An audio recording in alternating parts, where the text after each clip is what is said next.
was Reverend Gilman just said, Ron had quite an extended family.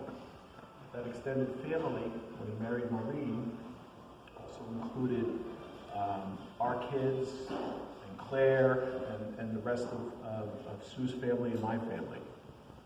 And I have a sister. I have friends who I've known for 50, 55 years, who I grew up with. They are my brothers. I've never really had an older brother. And when I first met Ron, I realized that he was very wise, very thoughtful, and that he knew a lot. And I'm like, ooh, I can learn something off of him. So over time, I used to pick his brain, and I got to know him very well. And I found that, you know, being kind of a jack of all trades, which I know everybody in this room knows, I learned a lot from him over the years.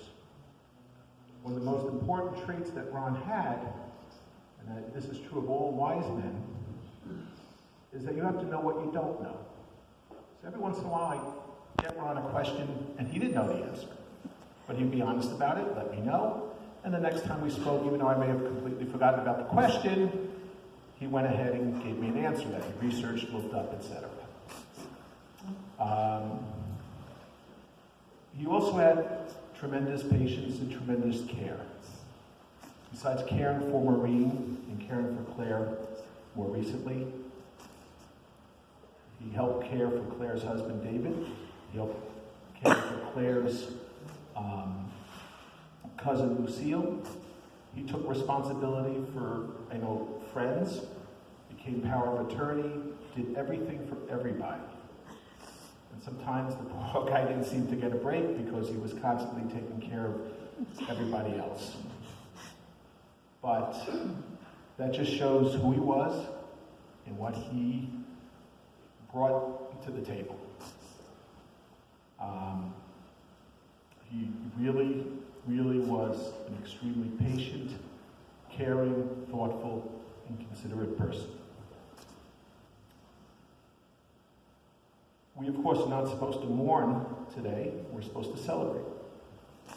And as Reverend Gilman said, Ron kind of understood he was married into a Jewish family. And so the word of the day is l'chaim, meaning to life. And thus we all celebrate his life. All over the house there are three words: live, laugh, love. Not about sums run up. Not much more to say.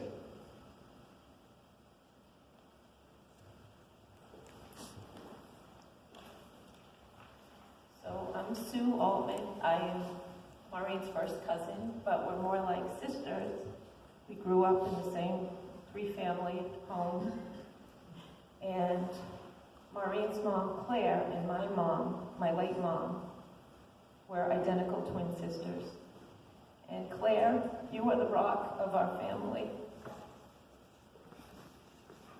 You are the safety net of unconditional love and support. When I think of Ron, my heart is filled with love.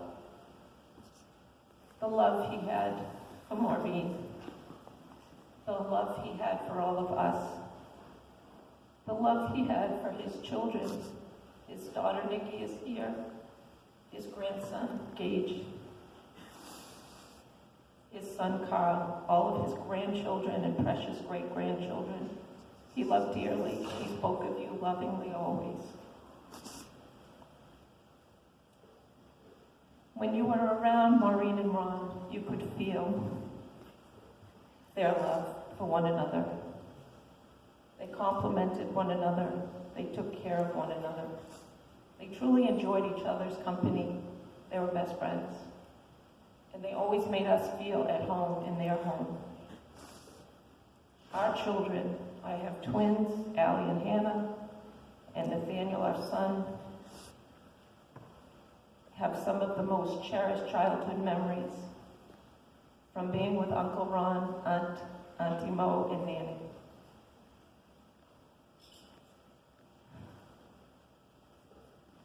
The last time we visited was over February school vacation in 2020, before the pandemic closed everything. We came to Florida with friends of ours, lifelong friends, and our children were all lifelong friends. Well, those children wrote us a condolence card when they heard of Ron's passing. They spent 1 week with him, and what they said was Ron was such a kind and patient person. He loved all of you dearly. We have the best memories of being in Florida with Uncle Ron, Auntie Mo, and Nanny Claire. We were all so lucky to know Ron personally. He was an amazing role model. And spending 1 week with him, that's how they felt about him. That meant so much to all of us,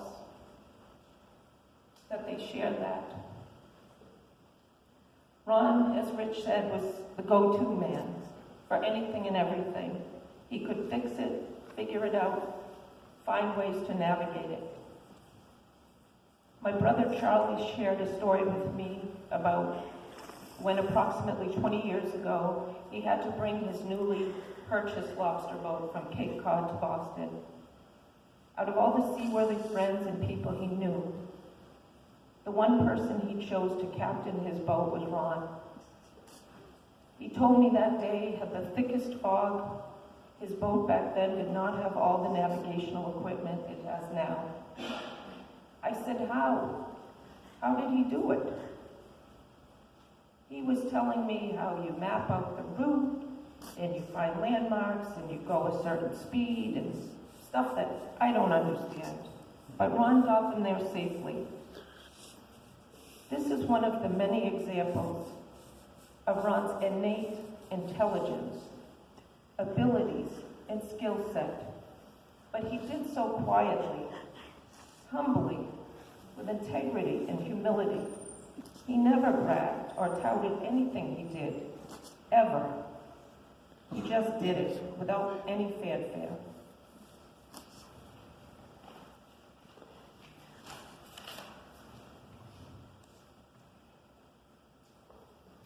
Maureen, I pray that you can find some peace in knowing that when he was in the hospital, you never left his side. He left this earth, literally, being held in your loving arms, enveloped and surrounded by your beautiful soul, your beautiful, loving presence. The last sound he heard was your voice. The last thing he felt was being held in the comfort of your loving arms and in your loving presence. I know your heart is shredded, and nothing any of us can say or do can lessen that or change that. You will heal in your own time and in your own way, at your own pace, but please know that you will always be surrounded by our love and support, always. We are here for you always, just like you have been for all of us. We are on this journey together. I know Ron will watch over you and protect you and help you to heal from above as your guardian angel. Ron, you are well loved forever and always will be, and you will always be so heart-achingly missed every day. May God bless your soul forever.